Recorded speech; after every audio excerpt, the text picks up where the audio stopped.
Cô dì chú bác, kính thưa các bạn nam thanh nữ tú, kính thưa quan viên hai họ, ban tổ chức chúng tôi xin được trân trọng giới thiệu. Trên đây là chú rể Tẩn Lở và cô dâu Phàn Mẩy. Vậy ban tổ chức chúng tôi xin được trân trọng tuyên bố buổi lễ thành hôn trăm năm hạnh phúc của chú rể Tẩn Lở sánh duyên cùng với cô dâu Phàn Mẩy chính thức được bắt đầu. Xin toàn thể cho chào hoa tay được không ạ? Vâng, xin được cảm ơn toàn thể quý vị chúng ta rất là nhiều ạ.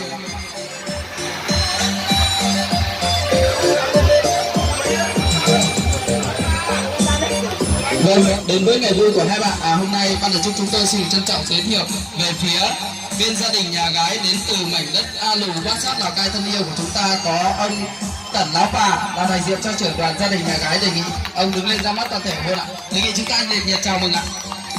Về phía bên gia đình nhà trai của chúng tôi thì có ông Phàn Láo San đại diện cho trưởng đoàn gia đình nhà trai. Đề nghị ông đứng lên ra mắt toàn thể luôn ạ.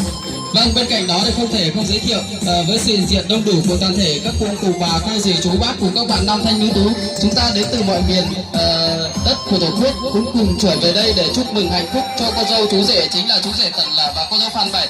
Đề nghị chúng ta nhiệt nhiệt chào mừng được không ạ? Vâng, xin được cảm ơn toàn thể quý vị chúng ta rất là nhiều.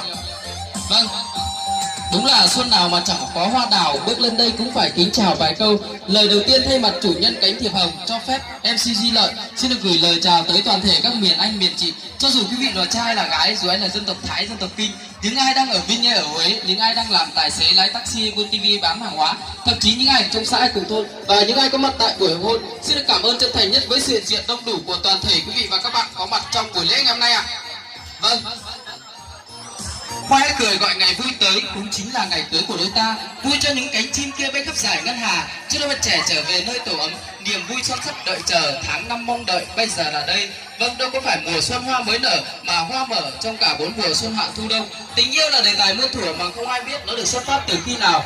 Yêu nhau chẳng ngại xa gần, cầu không tây vị khúc lần mà xa.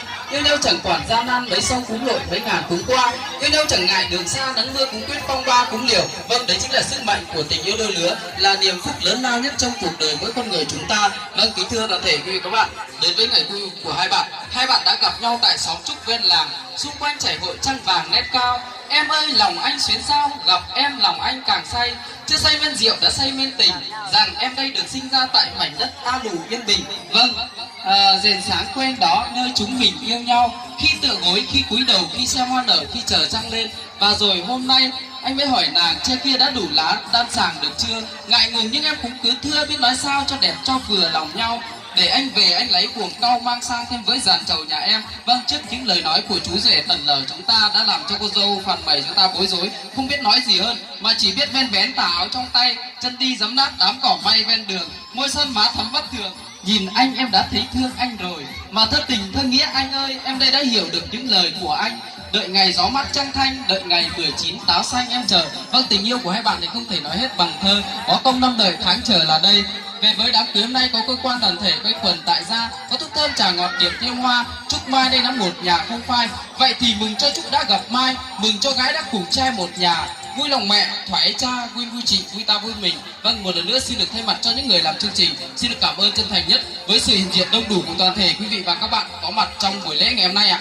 Vâng, kính thưa toàn thể quý vị và các bạn, người ta thường nói hoa hồng đẹp bởi màu hồng, tình yêu đẹp bởi tấm lòng thủy chung. Tình yêu của đôi bạn trẻ đã trải qua những năm đợi tháng chờ, trải qua bao lần hẹn hò dưới trăng thâu, để rồi họ tìm thấy ở nhau một tình yêu trong sáng hồn nhiên vô tư, cũng như một tình yêu chân lý. Họ quý nhau trên tình trường cũng như hai bước đường công tác. Và rồi hôm nay là ngày lành tháng tốt, là ngày 26 tháng 3 năm 2021, tức ngày 14 tháng 2 năm Tân Sửu. Gia đình ông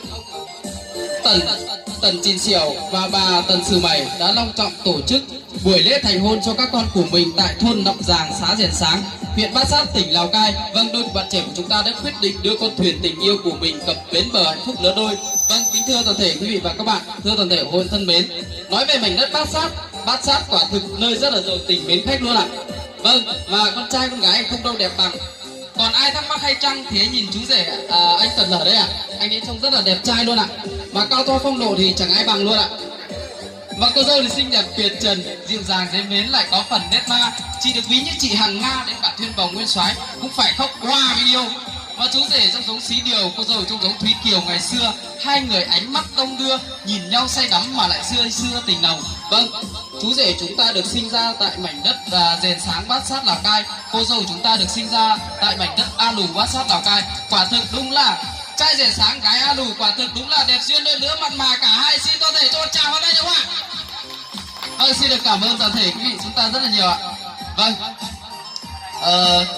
kính thưa toàn thể quý vị các bạn, kính thưa toàn thể hội thân mến, ngày xưa khiêu nhau nhắn cỏ anh trao em, giờ đây kim nhắn nhắn lòng trao em, trao một chút môi hồng để anh ấy làm chồng em ấy làm dâu. Vâng, chiếc nhẫn cưới là biểu tượng của tình yêu đôi lứa, là niềm phúc lớn lao nhất trong cuộc đời mỗi con người chúng ta. Ban đầu chúng tôi xin được trân trọng kính mời cô dâu chú rể chúng ta trao cặp nhẫn cưới cho nhau ạ. Xin trân trọng kính mời.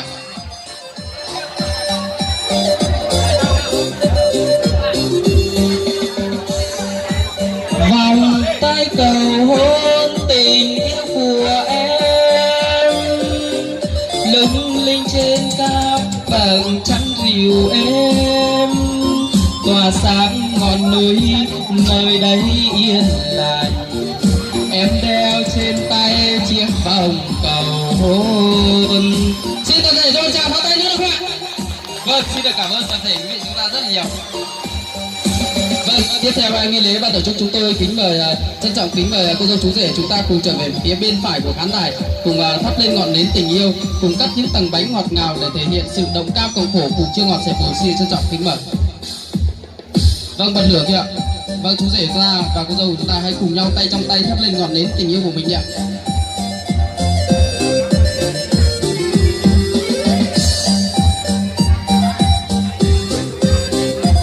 Vâng, ngọn nến tình yêu đã được thắp lên rất là lung linh huyền ảo. Vâng, tiếp theo ban tổ chức chúng tôi kính mời cô dâu chú rể chúng ta hãy cùng nhau tay trong tay cắt những tầng bánh ngọt ngào. Vâng, kính thưa toàn thể quý vị các bạn, một gia đình nhỏ, một mái ấm lớn, một hạnh phúc to được bắt đầu từ đâu? Được bắt đầu từ những công việc tay em trong tay anh, cùng cắt những tầng bánh ngọt ngào để thể hiện sự đồng cam cộng khổ, cùng chia ngọt sẻ bùi, minh chứng cho tình yêu của đôi bạn sẽ được ngọt ngào như những tầng bánh sô cô la. Vâng, tiếp theo ban tổ chức chúng tôi kính mời cô dâu chú rể chúng ta cùng trở về phía bên trái của khán đài, cùng khai chai rượu sâm panh và cùng rót vào tháp ly rượu. Xin trân trọng kính mời. Vâng, trước khi khai chai rượu sâm panh, chú rể hãy làm theo những lời hướng dẫn của MC ạ. Vâng, chú rể chúng ta xóc thật mạnh lên chai rượu đi ạ. Chú rể hãy thực hiện theo chỉ dẫn của MC ạ. Xóc thật mạnh lên ạ.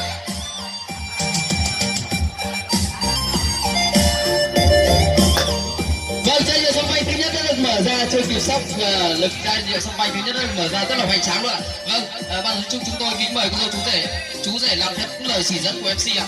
Vâng, ban tổ chức chúng tôi kính mời cô dâu chú rể chúng ta hai người ạ cùng nhau tay trong tay cùng rót vào tháp ly rượu ạ. Vâng, kính thưa toàn thể quý vị các bạn, kính thưa toàn thể hội thân mến, đúng là hoa hồng đẹp bởi màu hồng, tình yêu đẹp bởi tấm lòng thủy chung. Tình yêu của đôi bạn trẻ đã trải qua những năm đợi tháng chờ, trải qua bao lần hẹn hò dưới trăng thâu, để rồi giờ đây tay em trong tay anh, cùng hai chai rượu sâm panh cùng rót vào tháp ly rượu để minh chứng cho tình yêu của đôi bạn sẽ được hồng hào mãi mãi.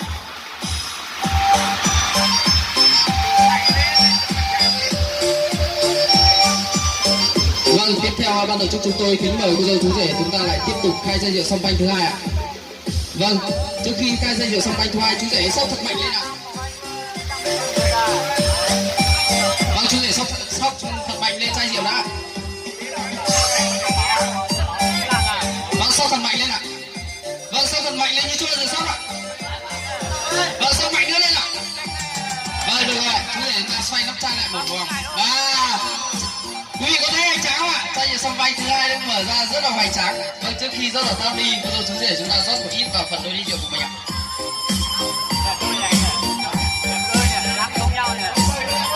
Vâng, phần tiếp theo, phần còn lại tiếp tục rót vào tháp ly ạ.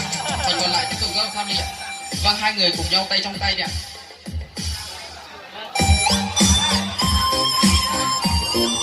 Vâng, toàn thể quý vị chúng ta hãy cùng hướng mắt về phía cổng hội trường chính ạ. Đến cả phước tướng cũng đến đây để chúc mừng cho cô dâu chú rể ạ. Quý vị có thấy hoành tráng không ạ? Vâng, hoành tráng không ạ? Chai rượu sâm panh thứ hai được mở ra rất là hoành tráng. Vâng, trước khi rót vào tháp ly, cô dâu chú rể chúng ta rót một ít vào phần đôi ly rượu của mình ạ.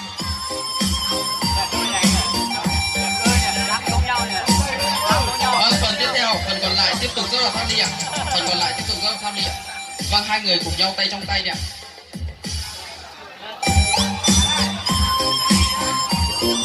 Vâng, toàn thể quý vị chúng ta hãy cùng hướng mắt về phía cổng hội trường chính ạ. Đến cả phước tướng cũng chúc mừng cho cô dâu chú rể ạ. Quý vị có thấy hoành tráng không ạ? Vâng, vâng, quý vị chúng ta hãy cùng hướng mắt về phía tháp ly ạ. Hiện giờ hai dòng chảy đã cùng hướng về một nơi, hai trái tim đã cùng chung một nhịp đập. Hạnh phúc của đôi bạn trẻ sẽ được trường tồn mãi mãi xanh tươi. Xin toàn thể cho một tràng pháo tay các bạn. Vâng, xin được cảm ơn toàn thể chúng ta rất là nhiều ạ. Vâng, tiếp theo ban tổ chức chúng tôi kính mời cô dâu chú rể chúng ta cầm đôi ly rượu của mình ạ. Vâng, cô dâu chú rể chúng ta cầm đôi ly rượu của mình trở về phía trung tâm của khán đài ạ.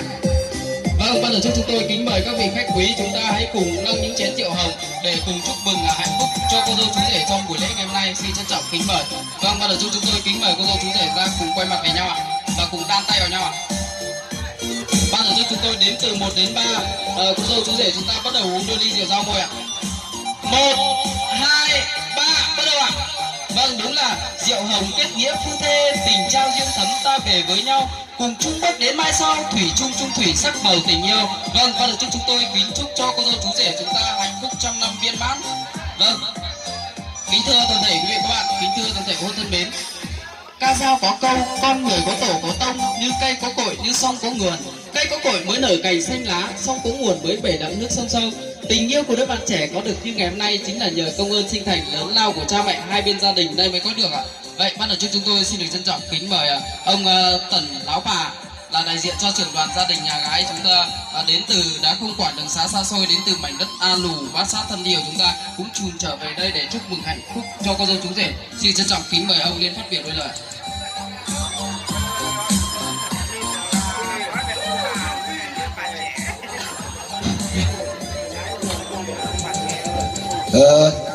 Sau đây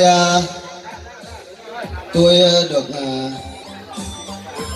sự hiện diện đại diện bên nhà gái thì được xin phép mà phát đôi lời tình cảm cho ngày thành hôn của hai cháu hôm nay. Trước tiên được phát biểu tôi tên là Tần Lao Pa, nơi sinh ở A Lù, cũng là được đi cùng đoàn dẫn dâu từ A Lù vào đến sáng hôm nay. Thì trước tiên được phát biểu đôi lời thì tôi không biết nói gì hơn là được sự hiện diện của bên nhà gái cho phép tôi đại diện trong đoàn nhà gái là được sự đón tiếp của bên nhà trai là rất là chu đáo, hoành tráng, cũng như là được là đón đoàn nhà gái chúng tôi. Thì trước tiên xin phát biểu tôi cũng không biết nói gì hơn là chúc chúc sức khỏe quý ông bà cụ cùng toàn thể khách quý về dự cái ngày lễ thành hôn của hai cháu hôm nay, cũng như là được sự đồng thuận của hai gia đình bên nhà trai bên nhà gái, cũng như là cơ ủy chính quyền địa phương của hai xã đã được đăng ký kết hôn là cho hai cháu là tổ chức lễ thành hôn của hôm nay. Thì trước tiên bên nhà gái cũng không biết nói gì hơn, cũng được sự chuyển lời của bên bố mẹ bên nhà gái cũng như là đại diện trong đoàn nhà gái là cũng mong sự dìu dắt của bên bố mẹ nhà trai là luôn luôn giải bảo cho cháu gái, cũng như là hàng ngày công việc của cháu gái chưa biết mà chưa từng làm thì mong bố mẹ nhà trai là sẽ thận trọng mà dìu dắt dạy dỗ cho con dâu để làm thế nào mà con dâu sẽ trở thành mọi người con dâu cho nhà mình là được đôi vợ chồng hạnh phúc trăm năm. Và cũng nhấn mạnh thêm mong sự đồng thuận của hai vợ chồng cháu rể cũng như là cháu gái là luôn luôn gắn bó siết chặt những tình cảm để làm thế nào cho vợ chồng mình được hạnh phúc, cùng nhau tháo gỡ các công việc gánh nặng cho gia đình, mà giải quyết tất cả các công việc hàng ngày cũng như là trong cuộc sống của gia đình, luôn luôn mong sự gắn bó cô dâu và chú rể vợ chồng chúng ta sẽ có một tình cảm chung thủy, sống phải thật hạnh phúc. Theo các cụ nói bảo là kể cả xấu hay đẹp nhưng mà mình đã được trò giỏi thì cũng là vợ của mình. Mình thấy gái người ta đẹp nhưng mà mình chỉ là đùa thôi, mình cũng không thể là lấy gái người ta làm cho vợ mình lại thành không phải là người nhà nữa, thì như thế là không được. Thế là tôi cũng rất là có dìu dắt nhấn mạnh về bên đại diện cho nhà gái. Chưa hết cũng được xin phát biểu đôi lời thì không biết nói gì hơn. Được đại diện cho bên nhà gái cũng mong toàn thể quý ông bà, toàn thể khách quý về dự ngày lễ thành hôn của hai gia đình tổ chức cho hai cháu hôm nay thật là hạnh phúc, mà là thành công tốt đẹp ngày lễ thành hôn của hôm nay. Tôi xin trân trọng cảm ơn. Tôi xin hết. Vâng, xin được cảm ơn những lời phát biểu đầy đủ xúc tích ý nghĩa của ông trưởng đoàn gia đình nhà gái, chính là ông Tần Láo Pà. Vâng, ông đã không quản đường xá xa xôi, lặn lội từ mảnh đất A Lù cũng cùng trở về đây để dìu dắt cho các con. Mong sao đôi bạn trẻ của chúng ta thật sự rất là hạnh phúc, trăm năm hạnh phúc. Vâng, để đối đáp lại những tình cảm mà bên gia đình nhà gái đã dành cho bên gia đình nhà trai của chúng ta thì ban tổ chức chúng tôi xin được trân trọng kính mời ông Phàn Láo San ạ, đại diện cho trưởng đoàn gia đình nhà trai lên phát biểu đôi lời. Xin được trân trọng kính mời ông.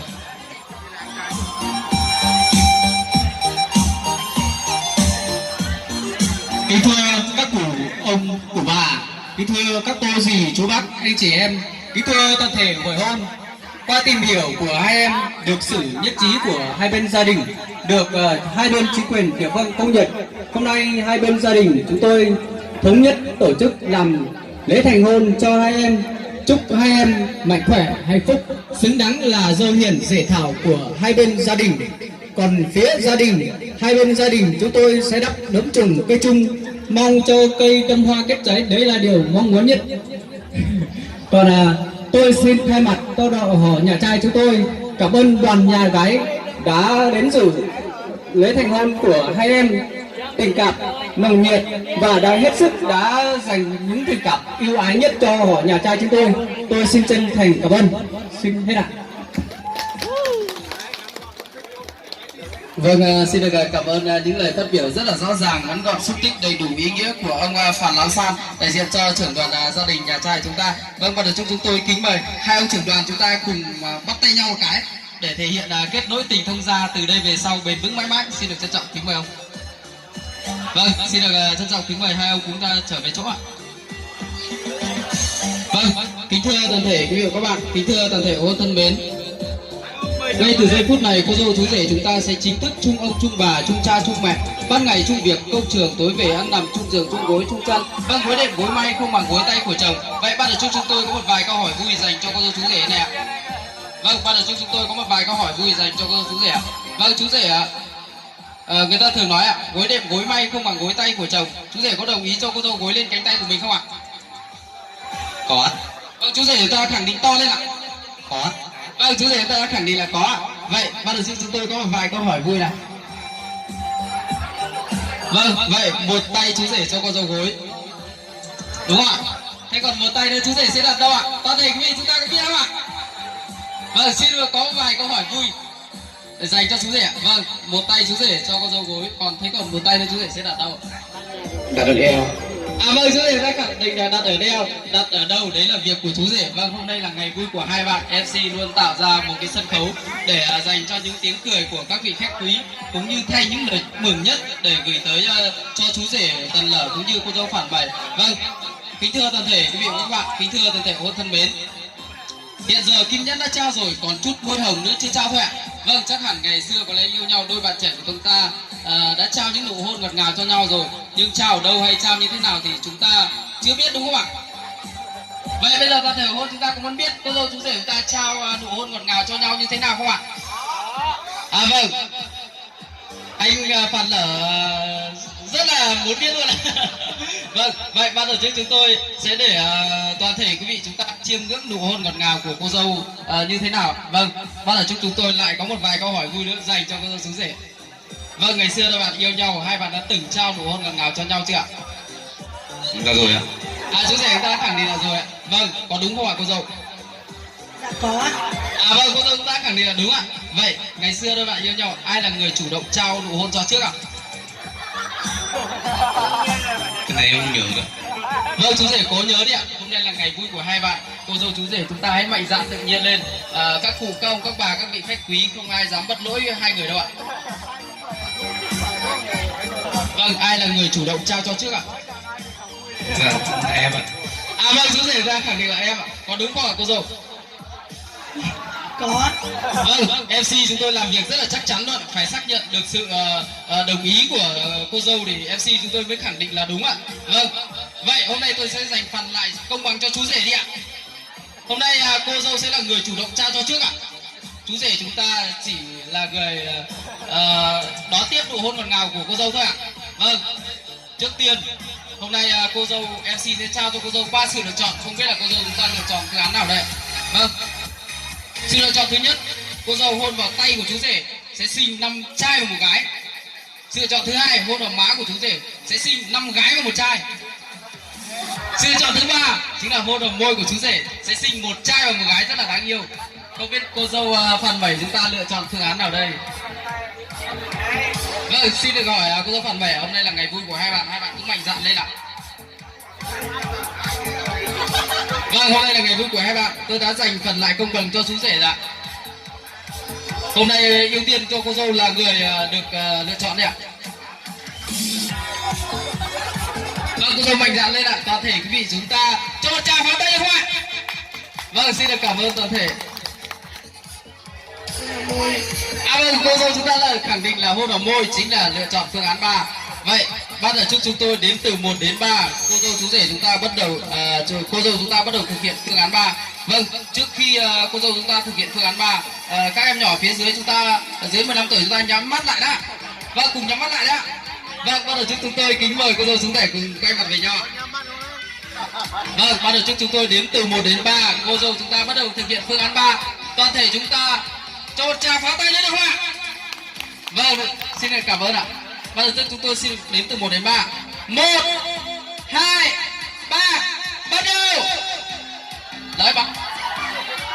Vâng, xin được để cho tràng pháo tay để cổ vũ nụ hôn ngọt ngào của cô dâu dành cho chú rể Tần Lở chúng ta. Vâng, rất là ngọt ngào luôn ạ.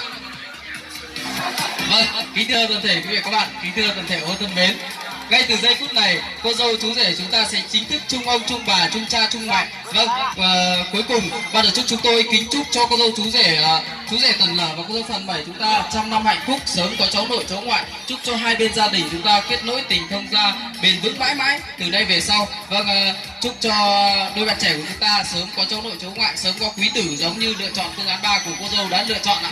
Vâng, cuối cùng ban tổ chức chúng tôi kính mời cô dâu chúng ta cầm đôi ly rượu của mình đi mời các vị khách quý ạ.